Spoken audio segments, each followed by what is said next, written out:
nous construisons le temple. De quelle partie le temple est-il composé? Par exemple, la structure de la construction du temple dans l'Ancien Testament. Combien y en a-t-il? Quelle hauteur, quelle longueur, quelle largeur? Et aussi le devant. Comment est la façade? Les directions est ouest, sud, nord. Comment sont-elles? Tout a une TRS bonne structure, une TRS bonne planification et un bon projet. Et de plus, quelles pierres précieuses utilisées pour les fondations? Et puis, une fois la construction terminée, recouvrir d'or. Quels endroits? Et madame, l'intérieur du lieu très saint.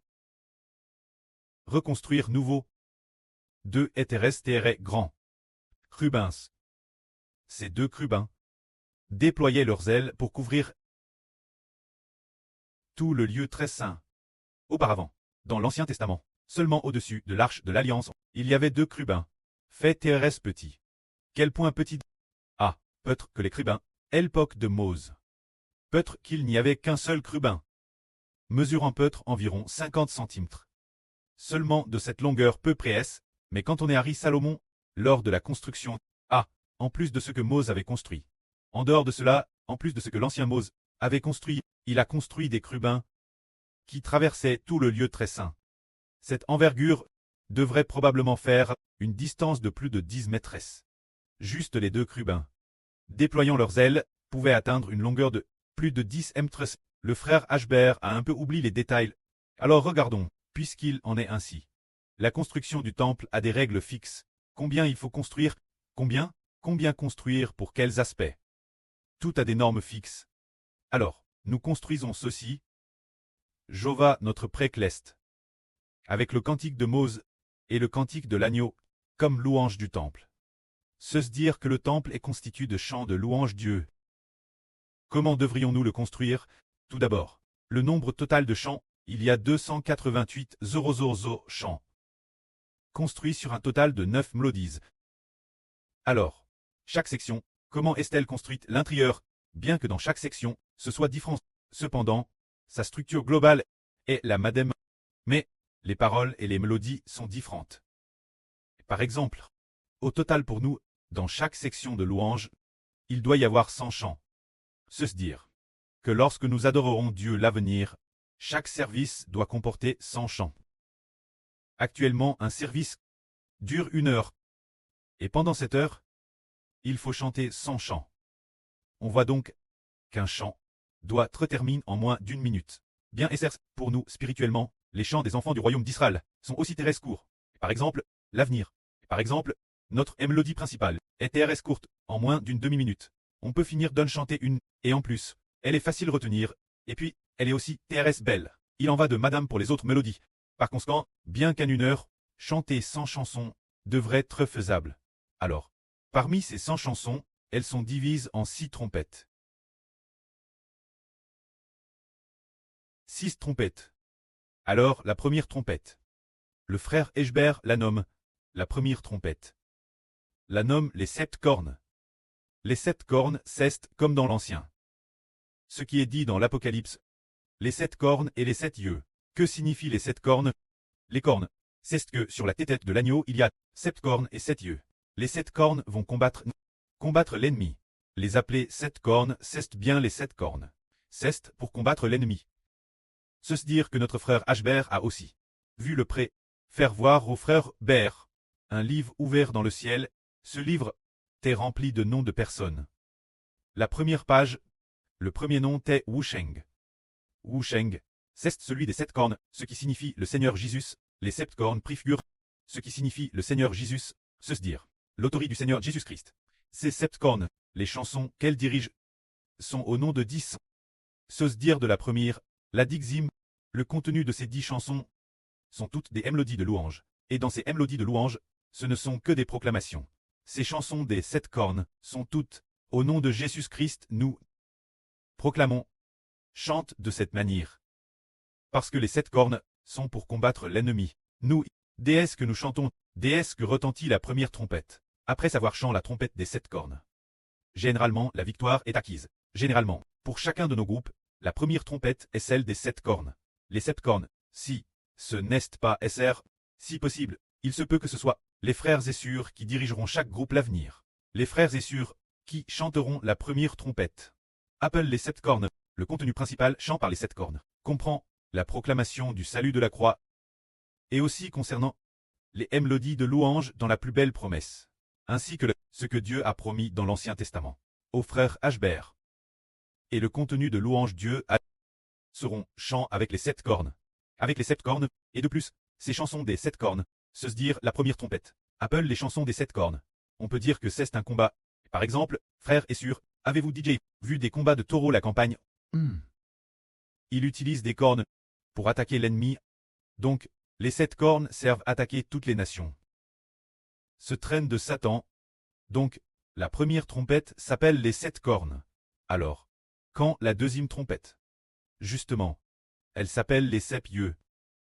Que signifient les 7 yeux? Les 7 yeux signifient les 7 esprits. Dans l'Apocalypse, sur la tête de l'agneau, il y a 7 cornes et 7 yeux. Alors les 7 cornes représentent l'autorité pour attaquer toutes les nations. C'est ce que l'on appelle le saint martial. Alors les 7 yeux représentent le saint littéraire. Le saint littéraire, ce sont les 7 yeux. Quant au saint littéraire, il s'agit de nourrir l'adoration et la louange. Alors pour les 7 yeux, nous les composons aussi sur des airs de louange. Le début est toujours le Madame appel, nous déclarons au nom de Jésus-Christ. Chant sur une telle mélodie. Quand ce qui doit être chant, pour la partie des 7 yeux, d'abord, parmi ceux-là, une partie concerne la croix. La deuxième partie concerne le contenu de l'Apocalypse. La troisième partie concerne le Nouveau Testament. Alors, ces 3 parties composent les 7 yeux. Car les 7 yeux sont liés au Saint-Esprit, et le Nouveau Testament est lié au Seigneur Jésus-Christ. Le Seigneur Jésus-Christ nous donne le Saint-Esprit. Donc, dans ce recueil de louanges, dans la deuxième trompette, au sein des 7 yeux, la partie du Nouveau Testament occupe une très grande place. Quand l'Apocalypse, c'est le frère Ashbert qui la compose lui-même, pour en faire des airs de louange.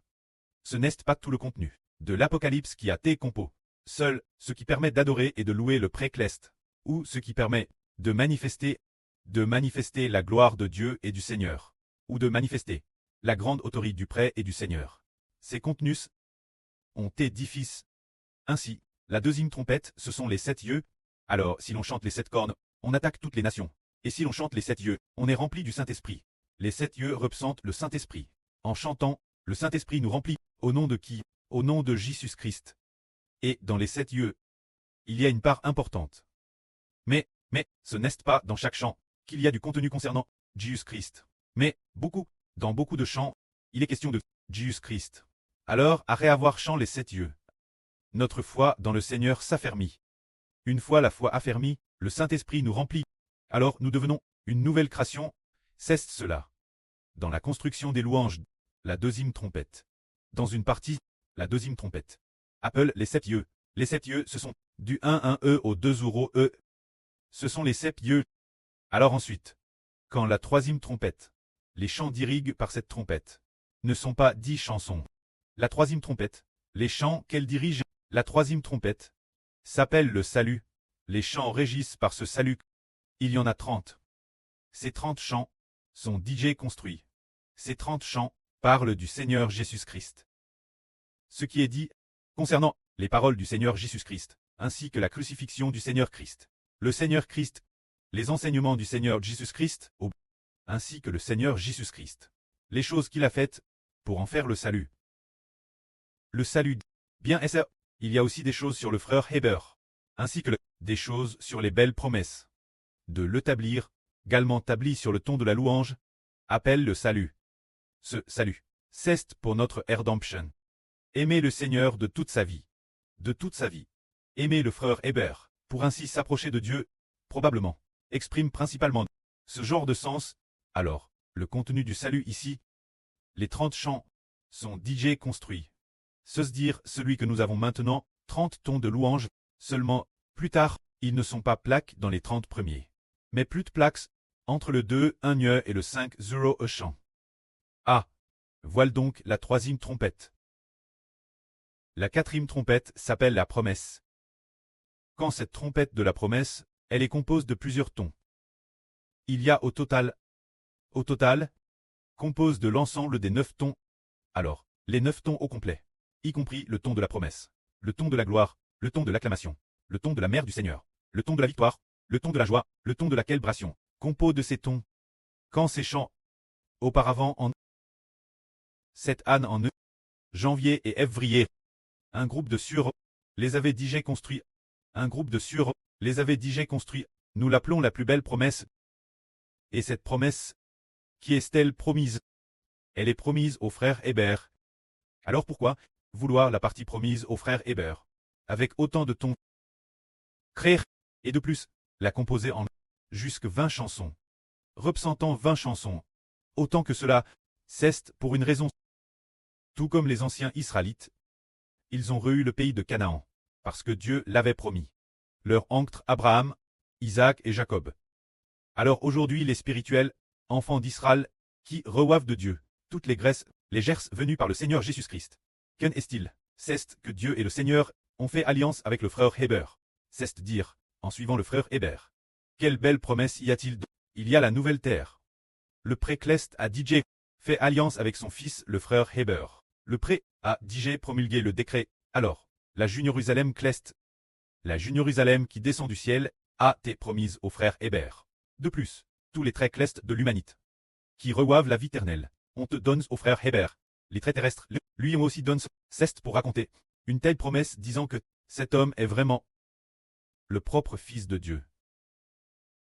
Le propre Fils du Seigneur Jésus-Christ. Si le frère Hébert n'avait pas reçu la promesse, alors frère est sûr, en suivant le frère Hébert, vous n'obtiendriez rien. Mais puisqu'il a reçu la promesse, alors, il faut bien bâtir cette promesse, afin que nous ayons foi en la promesse du pré-Clest envers le frère Hébert, et que finalement, nous puissions atteindre la terre de Canaan de la nouvelle alliance, ceux d'autrefois, qui ont suivi Mose, envers Dieu, envers la connaissance d'Abraham, d'Isaac, et de Jacob, leurs oncles, n'avaient pas de foi, c'est pourquoi ils n'y sont pas arrivés. Alors pour les frères et sœurs, concernant la partie sur la promesse, elle est bâtie sur plusieurs mélodies. Ainsi, il y a 20 cantiques en tout. Ces 20 cantiques vont du numéro 50 au numéro 70. C'est la quatrième trompette. Apple promesse. Cette quatrième trompette s'appelle donc promesse. Ensuite, la cinquième trompette s'appelle gloire. Cette gloire, la cinquième trompette, s'appelle gloire. Pourquoi la tonne appelle gloire? C'est parce que il y a une ville, appelle la Nouvelle Jérusalem. Dans les prophéties de l'Ancien Testament, la Nouvelle Jérusalem. Et appelle l'épouse de Dieu. Appelle la femme du pré-Clest. Se dire notre mère Clest. C'est pourquoi ses portes s'appellent, ses murailles s'appellent gloire, et ses portes s'appellent louange. Ainsi, nous disons, qu'elle vient pour le royaume des cieux. Ainsi, le royaume des cieux, les murailles du royaume Clest s'appellent gloire, et ses portes s'appellent louange. Alors, notre cinquième s'appelle, la cinquième trompette s'appelle gloire, la sixième s'appelle louange, et lit cela. Alors, la gloire, concernant la gloire, construite avec 10 chants. Gloire, quand la cinquième trompette, elle est composée du ton de gloire et du ton d'exaltation. Pour la former, soit, cette section a le ton d'exaltation, soit, cette autre section a le ton de gloire. Sans exaltation.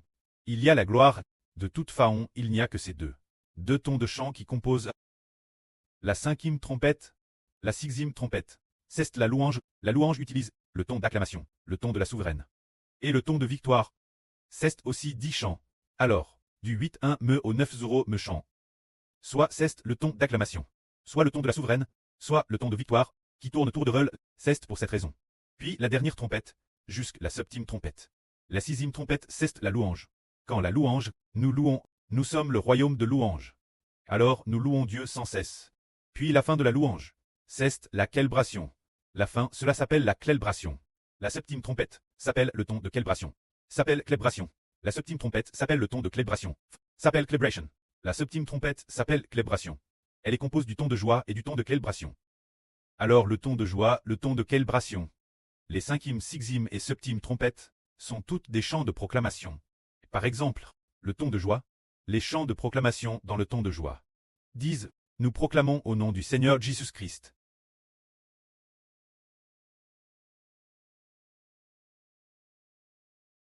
Chant travers cette mélodie.